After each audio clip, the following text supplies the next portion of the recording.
त्रिज्यीय, आर्य, radial, ये सभी की चीजें हो गई। चुंबकीय क्षेत्र में धारावाही कुंडली। देखिए, हमने एक चुंबक, दंड चुंबक का ये जो एन सिरा है वो इस तरीके से अवतल आकार का बनाया है, अवतल आकार का। एस पोल ये अवतल आकार का हो गया, पीछे जुड़े हुए हैं, यानी एक ही चुंबक एन एस के मिडिल में ये खाली जगह है। जो बल रेखाएं हैं वो एन से लंबवत बाहर निकला करती हैं, एस पर लंबवत ही प्रवेश करती हैं। प्रैक्टिकली ये सब चीजें हैं। यानी यहां चुंबकीय क्षेत्र ऐसे हो गया। अगर ये ऐसे चुंबक होते, ये एन और ये एस, तो बल रेखाएं बिल्कुल ऐसे होती, समांतर हो जाती, समरूप हो जाता। या त्रिज्य है, ये समरूप था, एक समान या समरूप चुंबकीय क्षेत्र।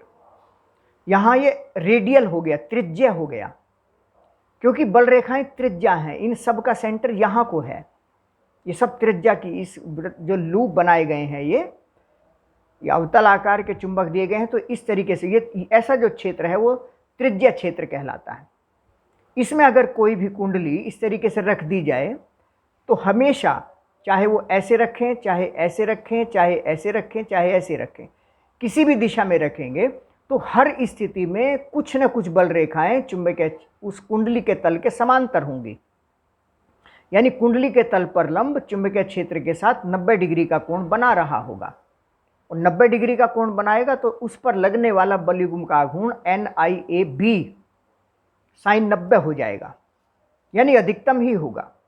तो त्रिज्य चुंबकीय क्षेत्र का ये फायदा हो जाएगा कि कुंडली अगर घूमने को स्वतंत्र है और किसी भी दिशा में हम रखते हैं, ऐसे चाहे ऐसे चाहे ऐसे,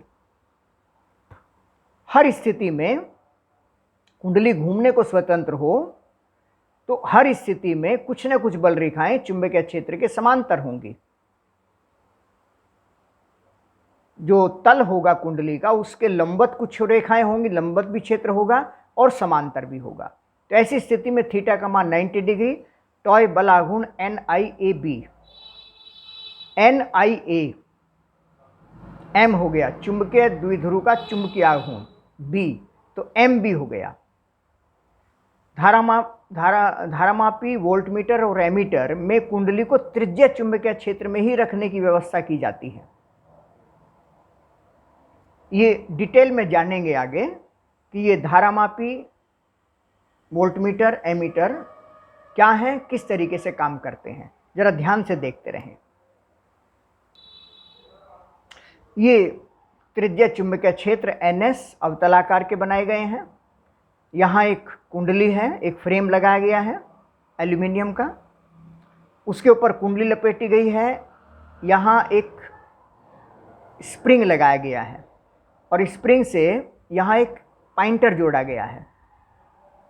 ऐसे यहाँ भी ये चूल बनाए गए हैं, जैसे किवाड़ में हो चूल होते हैं, कब्जे होते हैं, जिसके परितय ये किवाड़ आराम से घूम सकते हैं।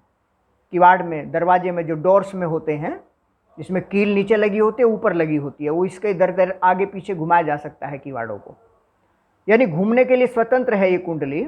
और ये फ्रेम है, एल्यूमिनियम फ्रेम है, ये आयरन कोर है। आयरन इसलिए कि यहाँ की ससेप्टिबिलिटी ज़्यादा होती है, प्रवृत्ति ज़्यादा होती है, ज़्यादा से ज़्यादा बल रेखाएं इसके अंदर से गुजरती हैं, चुंबकीय प्रवृत्ति ज़्यादा होती है।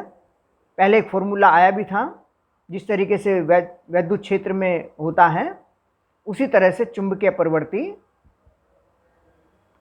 जैसे μ0 और μ0 के, यानी निर्वात की चुंबकीयशीलता और परावैद्युत माध्यम की चुंबकीयशीलता। तो यहाँ कुंडली में जैसे ही धारा प्रवाहित करेंगे बलाघूर्ण लगेगा, टॉय बराबर NIAB। अब ये चीज़ें पहले आ गई हैं, इतना बलाघूर्ण लगेगा, क्योंकि कुंडली का जो तल है वो हर स्थिति में कुछ बल रेखाओं के समांतर होगा, कुछ के लंबवत होगा, यानी थीटा का मान 90 डिग्री होगा। तो ऐसी स्थिति में बलाघूर्ण टॉय बराबर NIAB होगा। इस बलाघूर्ण के कारण ये कुंडली घूमेगी, और चूंकि जब घूमेगी तो स्प्रिंग से जुड़ा हुआ है ये, और स्प्रिंग में ऐंठन आएगी, ऐंठन के साथ में ये पॉइंटर घूमेगा, जैसे इसमें ऐंठन आएगी ये पॉइंटर घूमेगा। सेंटर सामान्य स्थिति में ये पॉइंटर यहाँ होता है, एक दिशा में धारा होने पर इधर जाएगा, विपरीत दिशा में धारा होने पर इधर जाएगा।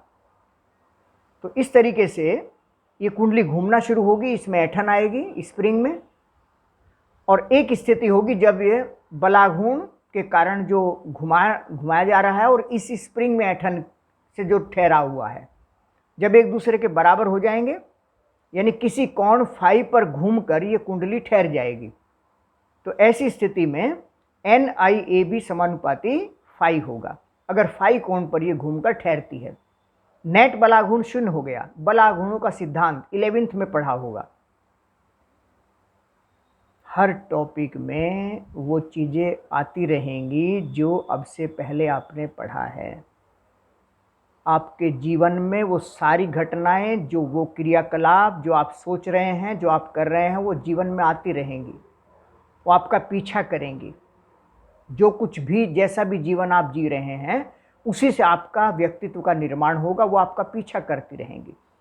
कल आप तंग हो जाओ, बदलना चाहो तो बड़ा मुश्किल होगा। इसलिए होश पूर्वक, ध्यान पूर्वक अब इस सब्जेक्ट को नहीं, जीवन को भी देख लीजिए, ध्यान से देखते रहें।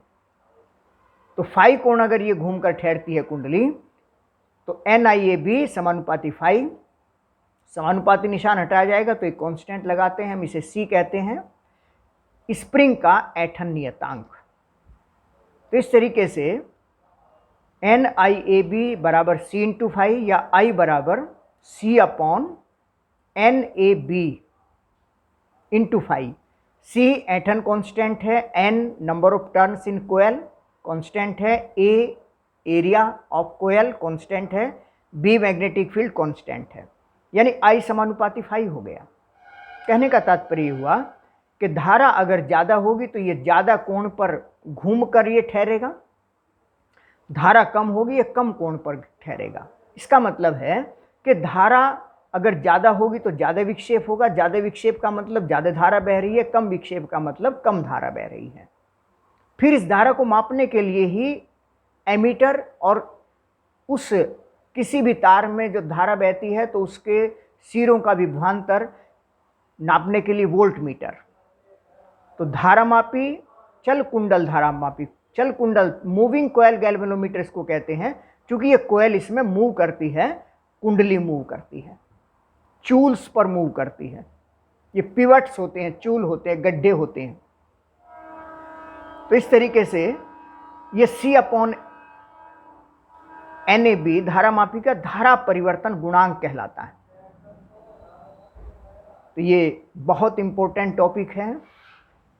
लेबोरेटरी में धारामापी का इस्तेमाल होता है, वोल्ट मीटर का इस्तेमाल होता है, एमीटर का इस्तेमाल होता है।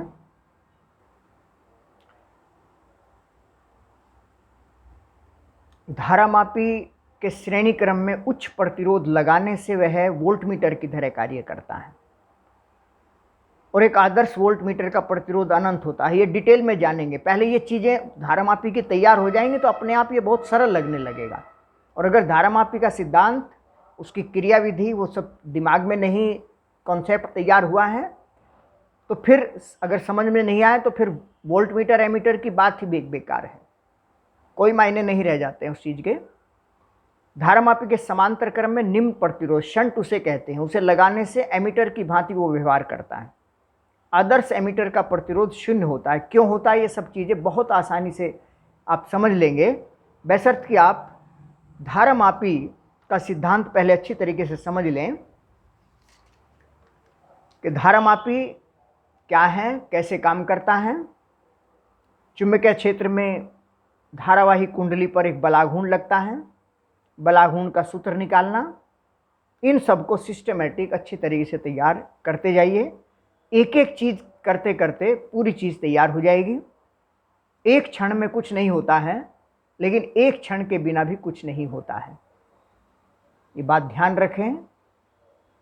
जिनको समझ आती हो ये बातें, वो बहुत प्रयास करें, आगे का जीवन बहुत बहुत बहुत सरल हो जाएगा।